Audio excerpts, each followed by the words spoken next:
Contract drama across the league featuring several superstars. We're going to break it all down for you today on the Locked On NFL Scouting Podcast.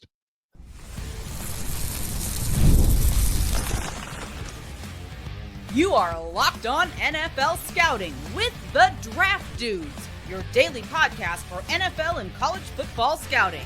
Part of the Locked On Podcast Network, your team every day. What's better than this? It's guys being dudes here on the Locked On NFL Scouting Podcast. We're the Draft Dudes. I'm Joe Marino from Locked On Bills. He's Kyle Crabbs from Locked On Dolphins. And we are your NFL experts here with you daily to talk team building across the league on the Locked On NFL Scouting Podcast with the Draft Dudes, part of the Locked On Podcast Network, your team every day. Want to issue a big thank you, shout out, and welcome to our everydayers. Those of you who never miss a single episode, we appreciate y'all being here very, very much. Today's episode is brought to you by Gametime. Download the Gametime app, create an account, and use code LOCKEDONNFL for $20 off your first purchase. Joe, happy Monday to you. Happy Monday. Happy some good content this week. When's Hard Knocks start for you guys? Tuesday night. Tomorrow night. Yeah. I will be there. Will you be there? You're not an avid Hard Knocks consumer. I have to assume you will be there for I'll be there. I used to be a big Hard Knocks consumer. It got a little watered down throughout the years, but the Bills are on it, man. I got to check out what's going on. Very good. And of course, James Cook gave them an absolute gift for the debut on Tuesday night, but we'll get to James Cook later on. That's right. We're going to start with Micah Parsons, but we got three really high-profile players. Two of them in the NFC East. So a little fireworks there, but the objective being we're going to look at Micah Parsons and what he's trying to accomplish and what the Cowboys are trying to accomplish. Terry McLaurin and what he's trying to accomplish with the Commanders and what they're trying to accomplish. And then James Cook, who appeared as though he was going to play ball and play nice in the sandbox, and then had a change of heart. So, Joe, let's start with Micah Parsons and kind of dig into what has been this very odd unfolding of negotiation tactics and how the Cowboys are kind of marched to the beat of their own drum in this regard. And it's all just very frustrating, I think would probably be the best word to describe. Yeah, I like how you phrased that unique to Dallas negotiating situation, because that's how things have gone in Dallas. And Jerry strings these things out and winds up paying a lot more for players than he probably should. But there's a straightforward element to this Micah Parsons deal where we all know what the expectation is. He's going to be the highest paid non-quarterback in NFL history. And that foundation, to me, sets a very straightforward starting point for getting this deal done. So unless you're not going to do it, figure it out and get your best player wrapped up for the long term. He's a 26-year-old elite pass rusher. I think the biggest gut punch out of the whole thing was Micah alluding to he went to the team early last year after year 3, and they didn't really show an appetite for doing it. And then they had like the informal sit down where Jerry, they try to cut out Mulligetta of all people you're going to poke the bear and try to circumvent. What a nightmare idea that is. But then when they had a conversation where Jerry thought it was done. I mean, if this got done last summer and the agreement was just, hey, we're going to make you the highest paid non-quarterback in football, what's the price point, right? 35, 36, 35? something like that. Max Crosby got 35.5, I think, as like a pass rusher, right? And Jerry, I think he knows at the end of the day, like the way that they spin it is we don't want to make a commitment before we have to, because things can happen and players change or players get hurt. What he did, the analogy was get hit by a bus or something like that. Like, he's technically not wrong through that lens, and he knows he could throw money at the problem to spare all of the heartache, right? And he's telling Dallas Cowboys fans, don't lose any sleep over this. I've heard this before, yada, yada. And individually, for Micah Parsons, he's not wrong. He knows at some point they're going to get far enough down the line, whether they want to do the franchise tag or they end up like Dak Prescott and they get themselves gridlocked and then they got to do the big contract with extra in APY and extra in guarantees and excessively overshoot the market to compensate. And they'll get a deal done because that's what happened with Dak. But when you do it that way, and you do it that way repeatedly, the opportunity cost is, Micah, you might need 45 to get him to sign now. Versus if you did it last year, it'd have been 35. How many good players can you get on your roster for $10 million? Josh Allen got his contract reworked, $55 million per year. And it was like 75% of it was guaranteed, had practical guarantees. That got 60 and like 91% guaranteed.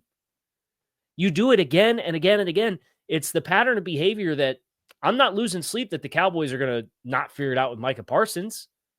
It's the opportunity cost of like what you're costing the rest of your roster and your team by choosing to do every single big contract this way. You're going to be left losing out on another middle class or upper middle class player or multiple upper middle class players for your roster. And if I'm a Cowboys fan, I am losing sleep over that. Even if you feel, we'll string them out and then we'll just write the check when it's time to write the check. Kyle, you're exactly right. Jerry can throw money at it and make it disappear, but the NFL is a limited resource environment, and he's costing himself and his team quite a bit. I can't help but think about the last three coaching hires that Jerry Jones made. Jason Garrett, Mike McCarthy, and Brian Schottenheimer, all very uninspiring hires. And I see the rallying of Micah's teammates on social media in support of Micah. And it just makes you wonder, well, I mean, is the rest of the world making up here on the way that Dallas does business? And there's a lot to be concerned with. But bottom line is he's hurting his football team because these deals are more expensive than they need to be, and it's a limited resource environment. And for all the caution that he's putting out there about what can happen when you pay a player, I mean, that's the league. You've been intimately acquainted with these dudes for years. You know their habits. You know their medicals. You've had your hands on these guys for years. Take the information and figure it out. When someone's your guy, he's your guy. Get the deal done. But yeah, I agree with you. I would lose a little sleep if I was a Cowboys fan. And I also agree that he probably gets something done in Dallas. But the bottom line here is it's probably going to be it's already way more expensive than it needs to be. And now we're just going to learn how much more expensive. And you got to mend the situation. I know that money can heal a lot of things. We can point to the Myles Garrett situation and realize what that led to. But he said some pretty direct things. I guess Myles Garrett did as well. But he said he don't want to be there anymore. And that's your best young player who's in his prime at 26 years old. And David Mulligett is not going to cut you any breaks. No. And the fact that they tried to undergo this entire negotiation and they say, oh, I don't talk to the agent, I talk to the player. Well, very slippery slope for a guy who is an absolute shark of an agent. And Micah's not going to agree to terms on a contract without him being a part of the process. Right. And you're not doing yourselves any favors in that regard. I'll just say that. But enough about Micah Parsons and his situation with Dallas. We're going to get into Terry McLaurin and the situation unfolding with the Commanders next here on Locked On NFL Scouting. Make sure you guys stick with us. It's time to fuel up and turn it up with 5-Hour Energy Transfusion. It brings the bold grape, ginger, and lime flavor of your favorite golf drink minus the alcohol into a quick, energizing shot. Whether you're sinking birdies on the green or making memories with friends, this one's a hole-in-one for your energy game. Let's be honest, some days on or off the course, you might need that little extra boost to stay sharp and energized. Joe's been grinding in at training camp. I've been grinding the tape. Sometimes you just need that little extra boost. 5-Hour Energy can bring it to you. So if you go to 5hourenergy.com today, that is the number 5hourenergy.com, you could use promo code LOCKEDONGOLF to receive 20% off your order. The order is only valid until September 30th on one order and cannot be used with other promotions. And the code is not good on subscription orders, whether you're meeting up with friends or trying to turn 18 holes into 36. Get the energizing boost you need to power through. Order transfusion-flavored 5-Hour Energy shots today. All right, Joseph. Terry McLaurin. Scary Terry. This has been a very pro Terry McLaurin program for quite some time now. And I think the Commanders should figure something out, but I understand why this one is complicated. It sure is. I mean, the big talking point is Terry McLaurin turns 30 on September 15th. And he's a little older than you think he's going to be based on the amount of time he's been in the league. And sounds like he's pursuing a deal that's going to pay him $30 million a season. And I can understand where Washington would have some reservations about that. But I've gone on record in saying I'm not a big fan of what Washington did this offseason. They brought in some aging players. They're counting on a lot of aging players. And Terry McLaurin has been a bright spot for Washington through a lot of dark years. And not only that, he means a lot to their young quarterback, Jaden Daniels, who looked like he's going to be a perennial MVP candidate. I would try to get this one taken care of because that offense without Terry McLaurin, with Deebo Samuel as your number one, with Noah Brown and Luke McCaffrey as your other primary receivers, that changes my expectation for Washington quite a bit. And so I think Terry has a lot of leverage. I know that in these negotiations, most of the time the team has most of the leverage. I think Terry can really kind of hold them to this a little bit. But the bottom line is Washington should be very proactive about finding that middle ground and getting this done because Terry's really, really critical for them to try to replicate the success they had in year one of Dan Quinn and Jaden Daniels. Yeah, I think it's tough because the way that Washington has gone about their business does paint a certain expectation of this is who we expect to be this year. And Terry knows how important he is to that picture. Can we get something in the upper 20s? Can we get 27, 28 and just go maybe higher in guarantees or put another year with like practical guarantees that guarantees after this season going into like March of next year? Or the track record of guys at age 30, it gets very erratic very fast. Guys that have been much better players than Terry McLaurin, and Terry's a great NFL wide receiver, but like all-time generation greats have hit the age of 30 and you get 1,080 yards and then you get 750 and then you get banged up and then you never get over 450 ever again. And we've seen it time and time again. And I think the guy who probably, in you and I's lifetime, the guy who probably aged the most gracefully as an NFL wide receiver that was like a marquee guy. Do you have a name? I have a name in mind, and I'm curious if you have the same one. Larry Fitzgerald. And he transitioned inside to a full-time slot, like a glorified Tyler Boyd, but big-bodied Tyler Boyd, because he had his prime, his heyday, and then it kind of fell off, and then he bounced back, but it's because he became a volume player in the slot. And could Terry McLaurin be a full-time slot receiver? Sure. But is he going to be worth what Terry is asking for what he's done relative to what you're projecting, if that's the role that he's going to have to take long-term to continue to be a valuable player? I don't think the answer is yes. Isn't that dynamic really complicated because they finally got a reasonable quarterback in there for him, and the numbers were really spectacular, especially, I mean, the touchdowns is really where the numbers were different. The yards and catches were pretty similar. But, yeah, you're paying guys for future production, and Terry probably feels like he's been through a lot with the organization, and he probably should have been a more productive player than he was, and it's time to put his hand out. But I understand Washington's hesitancy to fully meet those demands based on the idea that you are paying somebody for future production, and this guy's about to be on the wrong side of 30. Well, and I want to invoke two other contracts here that just make this even more hard, I think, for Terry to get the price. I mean, they're throwing around the DK Metcalf contract as a price point. That was $33 million per year in new money. Like, Courtland Sutton is going to turn 30 in October. Had similar profile, not for play strength perspective, but from a production standpoint in bad offenses with inconsistent quarterback play.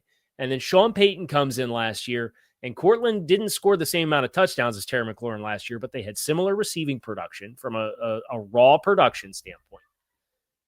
They're within a couple of months of age of each other, and Courtland just signed 4 for $92. Like he didn't even get 25 per. So you look at that contract and say, well, if Cortland Sutton got that, is Terry McLaurin a better player than Cortland Sutton? I would say yes. But is he $10 million more per year better? And this only gets worse when you look at the last Mike Evans contract. Mike Evans, at age 31, signed a 2-year, $41 million contract extension with Tampa Bay. He barely got over 20 per year. Mike Evans. So with all due respect to Terry, like, you can bark up the tree looking for DK Metcalf money all you want. These are equally or better productive players in the same age range as you. And they got 20. Mike got 20 and a half last year, and Cortland got 24 this year.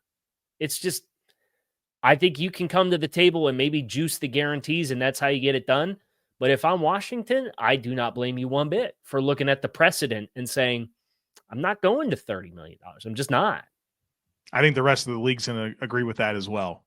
Because that's the deal. Like, Terry McLaurin can demand a trade, but if you're going to demand a trade, you're going to get the deal that you want. And I don't think the rest of the league is going to look at it the same way, especially at this point in the process, and feel like anybody that would. You think there's anybody that has the right combination of desperation and maybe eagerness? Cardinals. Cardinals are my favorite possibility. New as England? A team that kind of went in on defense. New England, yeah, they're Just because of the cap space situation, what they were willing to pay Chris Godwin. Sure, but now do you want to be tied to 2 north of 30 receivers at big money with what they gave Diggs? Now they could look at their team and say, hey, we got a playoff caliber defense, a little bit more firepower on offense. We like this Drake May. You know, this could get us to 9, 10, 11 wins, and we can play football, you know, beyond week 18. I think that's a possibility. Let's get ready to shift gears to the Mafia here. We talked about Micah Parsons. We talked about Terry McLaurin. Let's talk about James Cook, who decided spontaneously he wasn't going to practice for business reasons anymore. That's next here on Locked On NFL Scouting. Make sure you guys stick with us.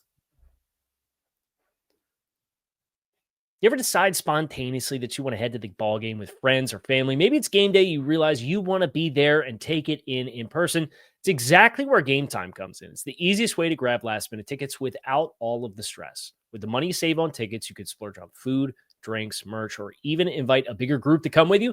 Gametime makes it all possible. I love that they take the guesswork out of buying tickets. They make it fast and simple.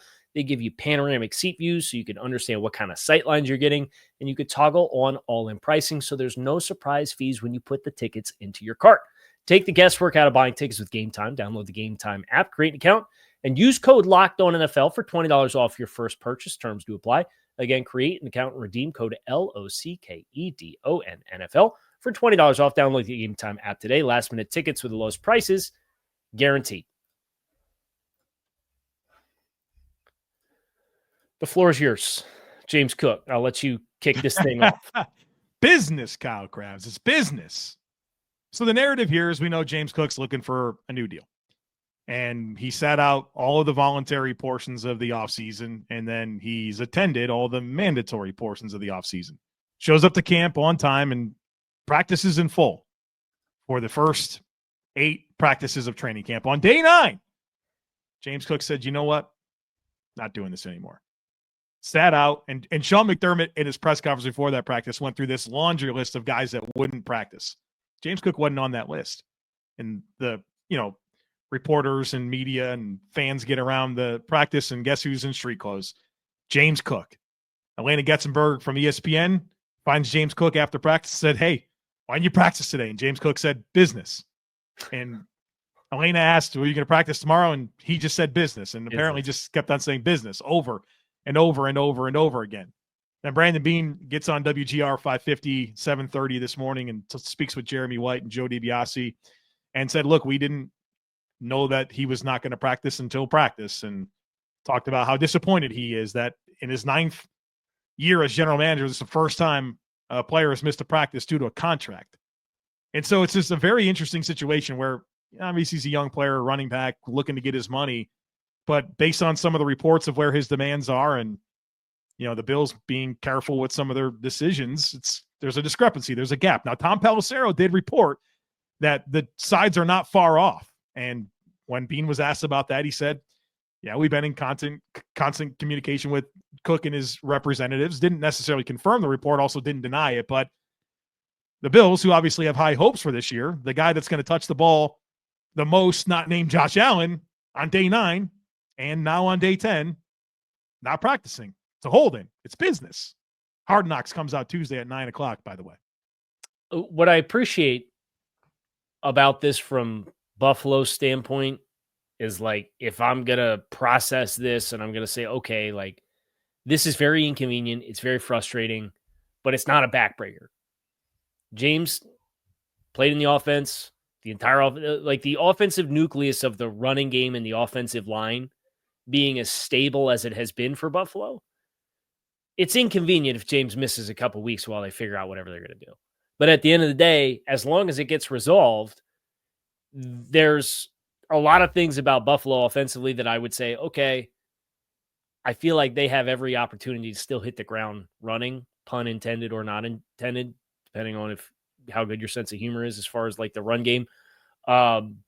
Just because the offensive line's been so stable and James Cook has run behind it and been productive the last 2 years, and Joe Brady's still here, right? Like there's teams that get hit with attrition or players leaving free agency, and none of that is applying to Buffalo for this element of their football team. And I think that's a good thing. Well, the thing that James Cook does offer is that home run hitting element out of the backfield, which for a Bills offense that's very good and efficient, it does lack some of that explosiveness, and he provides that. And the Bills would certainly miss that, but ultimately they have all the leverage here. Like at some point, James Cook needs to come to terms that the Bills are not going to meet whatever his demands are, and the best thing he can do is go out and just play running back for the Bills this year and revisit after the season. I wonder when it gets to that point, and, you know, is James Cook just taking advantage of right now? The Bills have a bunch of injuries and maybe trying to force their hand a little bit. Because what's short of a new deal that the Bills obviously don't necessarily want to meet Cook's demands is going to get him back on the field. Like at some point, he's not going to sit out. He's not going to miss games. I don't think. He hasn't requested a trade. I mean, what's the resolution here? If I were the Bills, I would give him permission to seek a trade, because from that standpoint, you say, go find a partner who's willing to pay you what you want. And it's kind of the same thing we're talking about Terry McLaurin, where the rest of the league's going to agree. Who on earth is going to come in for James Cook and say, yeah, James, in a contract year, we're going to offer to pay whatever asking price Buffalo has to acquire you, and then we're going to give you the Saquon Barkley contract? Dallas? I think if you open the door for James to say, go find what you're looking for, James, go ahead, he's not going to find it. And at that case, it's like, would you like to sit down and have a conversation about what we're offering for you to continue to be the marquee running back for the Buffalo Bills? And either he says yes or he says no. And if he says no, then you say, okay, well, suit up for week 1 or we're not going to pay you. And we know how important business is to James Cook. What's funny, dude, is it feels like most of even the non-Bills people that I pay attention to on social media, they're like, who is he listening to?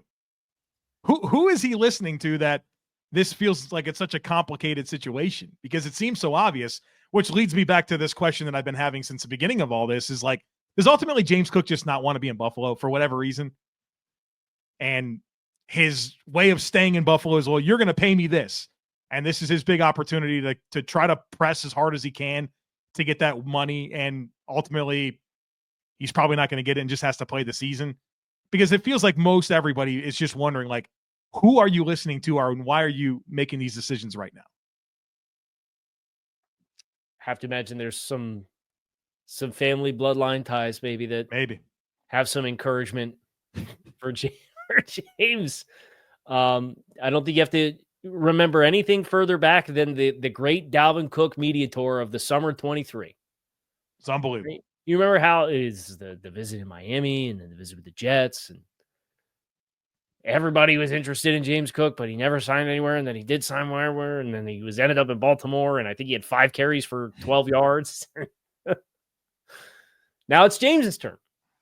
But maybe I wouldn't do what that guy did, Maybe I wouldn't.